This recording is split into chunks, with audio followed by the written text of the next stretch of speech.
In the early dawn of America, between 1630 and 1700, a silence lived inside the forests. A silence older than any tribe, older than any colonist, older than the New World itself. History tells us how America began, but it never tells us what America hid. Tonight, we open a chapter the textbooks refused to include. A chapter of vanished settlers, forbidden journals, and creatures that walk like humans, but were not human. This is the Shadow Age of Jamestown. A place where reality ends, and something else begins. Jamestown, Shadows Beneath the New World, 1630 to 1700, Shadows Beneath the New World. Welcome to the Veil of Time.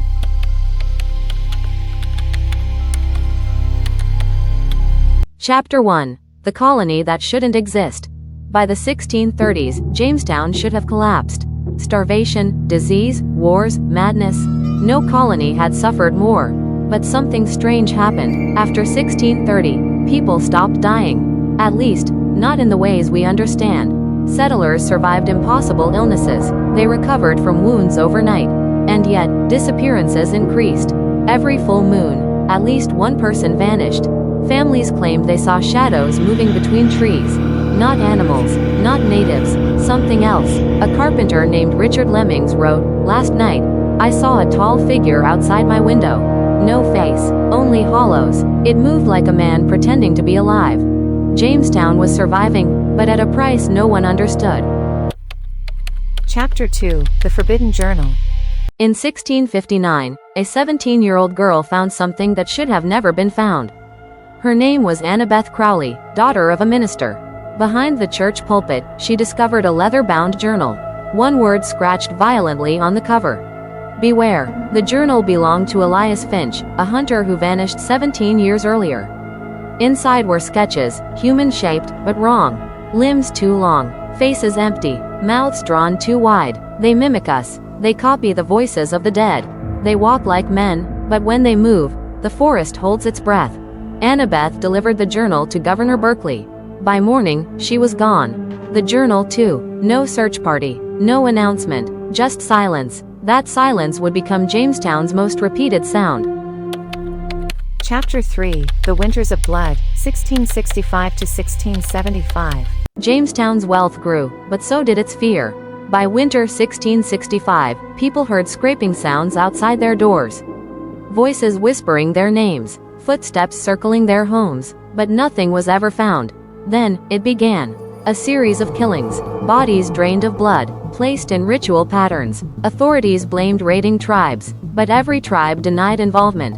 A Powhatan elder warned, "You blame us for the things the forest births. You build your homes on places we fear. Your enemy is not of flesh." The attacks stopped in spring, then returned the next winter, and the next. 10 years of silence, broken by 10 winters of blood. Chapter 4. The Black Oak Whispers.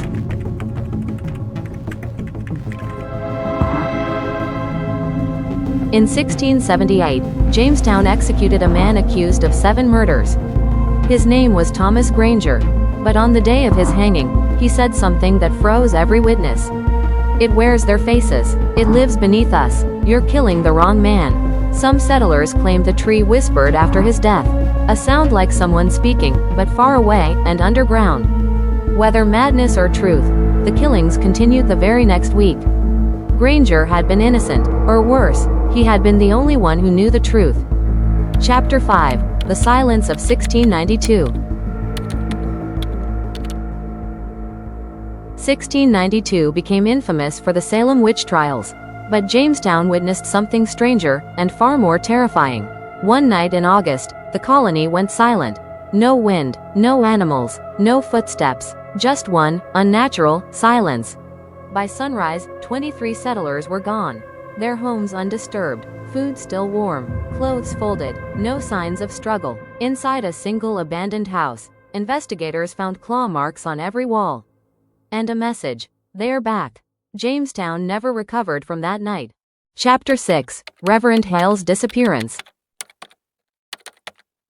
In 1699, Reverend Jonathan Hale made the final mistake. He opened the sealed basement beneath Jamestown's church. Locked for 60 years. Inside, hundreds of sketches. Faces with hollow eyes. Maps of tunnels beneath Jamestown.